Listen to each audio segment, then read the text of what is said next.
Hi ವಿದ್ಯಾರ್ಥಿಗಳೇ, ಹಿಂದಿನ ತರಗತಿಯಲ್ಲಿ ನಾವು ಮೊನ್ನೆ SSLC ವಾರ್ಷಿಕ ಪರೀಕ್ಷಾ ಗಣಿತ ವಿಷಯದಲ್ಲಿ ಒಂದು ಪ್ರಶ್ನೆ ಕೇಳಲಾಗಿದೆ.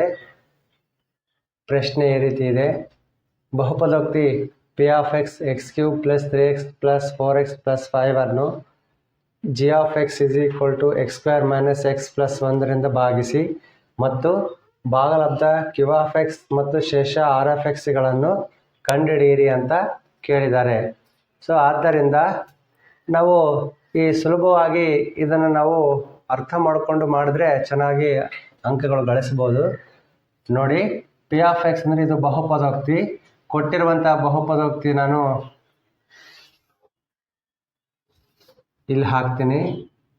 x³ + 3x² + 4x + 5.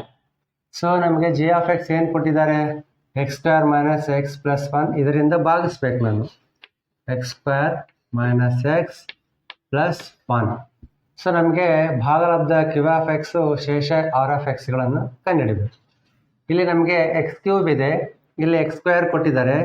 x³ ಬೇಕಂದರೆ x²ಗೆ ಎಷ್ಟರಿಂದ ಯಾವ ಚರಾಕ್ಷರದಿಂದ ಗುಣಿಸಬೇಕು? x ನಿಂದ ಗುಣಿಸ್ಕೋಬೇಕು. x × x², x³ ಅದೇ ರೀತಿ ಈ x ಚರಾಕ್ಷರ ಉಳಿದಂತಹ ಎರಡು ಪದಗಳಿಂದ ಕೂಡ ಗುಣಿಸ್ಕೋಬೇಕು. Plus into minus minus, x × x, x² plus into plus plus, x × 1, x. So ನಮಗೆ x³ ಇಲ್ಲಿ ಸೇಮ್ ಚಿಹ್ನೆಗಳು ಹೊಂದಿದ್ದಾವೆ, ಧನ ಚಿಹ್ನೆಗಳು. ಇವುಗಳು ಕ್ಯಾನ್ಸಲ್ ಮಾಡಬೇಕಂದ್ರೆ ನಾವು ಚಿಹ್ನೆ ಬದಲಾವಣೆ ಮಾಡಬೇಕು. ಮೈನಸ್ ಪ್ಲಸ್ ಮೈನಸ್ ಚಿಹ್ನೆ ಬದಲಾವಣೆಗಳು ಏನು ಮಾಡಿದೀವಲ್ಲ, ಈ ಕೆಳಗಡೆ ಇರುವಂತಹ ಸಮೀಕರಣಕ್ಕೆ ನಮಗೆ ಒಳಪಡ್ತದೆ. ಸೊ ಇವೆರಡು ಹಾಗಾದರೆ ಕ್ಯಾನ್ಸಲ್ ಆಗ್ತವೆ.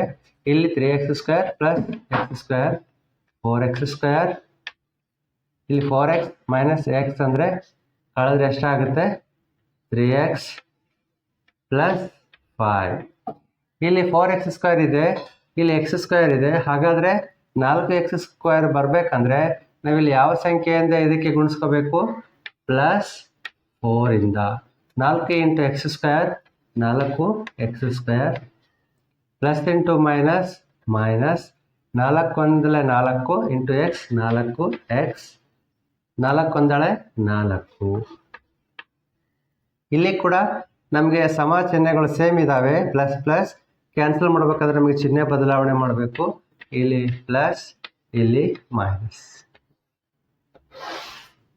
ಇದು ಕ್ಯಾನ್ಸಲ್ ಆಗುತ್ತೆ. 3x + 4x ಎಷ್ಟಾಗುತ್ತೆ? ಕೂಡಿಸಿದ್ರೆ 7x. 5ರಲ್ಲಿ 4 ಹೋದರೆ 1. ಸೊ ಇದು ಏನಾಗುತ್ತೆ ನಮಗೆ? ಶೇಷ.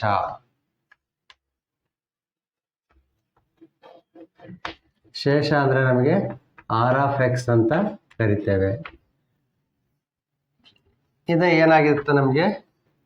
ಭಾಗಲಬ್ಧ. ಭಾಗಲಬ್ಧ ಅಂದರೆ ನಮಗೇನಾಗುತ್ತೆ? q of x s. So ನಮಗೆ ಈ ರೀತಿಯಲ್ಲಿ ಸಪ್ರೇಟ್ ಆಗಿ ನಾವು ಬರೆಯೋದಾದರೆ ಇಲ್ಲಿ ಬರೆಯೋದು q of x = x + 4,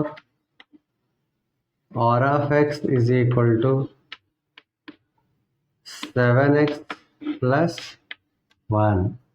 so ಇದೇ ರೀತಿಯಾಗಿ ನಾವು ಯಾವುದೇ ಸಮೀಕರಣ ನಮಗೆ ಬಹುಪದೋಕ್ತಿ ಕೊಟ್ಟಾಗ ಅದರ ಒಂದು ಭಾಜಕದಿಂದ ಭಾಗಿಸಿ ಅಂತ ಕೇಳಿದರೆ ನಮಗೆ ಭಾಗಲಬ್ಧ ಸಿಗುತ್ತೆ ಮತ್ತು ಶೇಷ ಕೂಡ ಸಿಗ್ತದೆ. ನಿಸ್ಸಂಶೇಷವಾಗಿ ನಾವು ಇದನ್ನು ಲೆಕ್ಕವನ್ನು ಮಾಡಬಹುದು. ಸುಲಭವಾಗಿ ನಾವು 3 ಅಂಕಗಳನ್ನು ಪಡಿಬಹುದು. ವಿದ್ಯಾರ್ಥಿಗಳು ಪ್ರಶ್ನೆ ನೋಡಿದ ತಕ್ಷಣ ಅವರು ಗಾಬರಿ ಆಗೋದು ಸಹಜ. ಅದೇನೋ ದೊಡ್ಡದಾಗಿ ಇದೆ ಅನ್ನೋ ಥರ.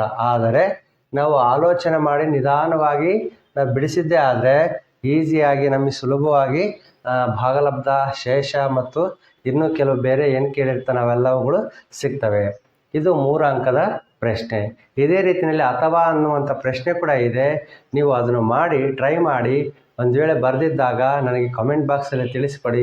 ನಾನು ಅದನ್ನು ಪ್ರಯತ್ನ ಮಾಡ್ತೀನಿ ಅಂತ ಹೇಳ್ತಾ, ಯಾರಾದರೂ ನನ್ನ ಚಾನಲನ್ನು ಹೊಸದಾಗಿ ವೀಕ್ಷಣೆ ಮಾಡ್ತಾ ಇದ್ದರೆ ದಯವಿಟ್ಟು ಸಬ್ಸ್ಕ್ರೈಬ್ ಮಾಡಿ, ಶೇರ್ ಮಾಡಿ ಆ್ಯಂಡ್ ಲೈಕ್ ಮಾಡಿ ಅಂತ ಹೇಳ್ತಾ, ನಿಮ್ಮ ಕಮೆಂಟ್ ಬಾಕ್ಸಲ್ಲಿ ನಿಮ್ಮ ಸಮಸ್ಯೆಗಳು ತಿಳಿಸಿದರೆ ಅದಕ್ಕೆ ಪರಿಹಾರವನ್ನು ಕೊಡಲಿಕ್ಕೆ ನಾನು ಪ್ರಯತ್ನ ಮಾಡ್ತೀನಿ ಅಂತ ಹೇಳ್ತಾ ಧನ್ಯವಾದಗಳು.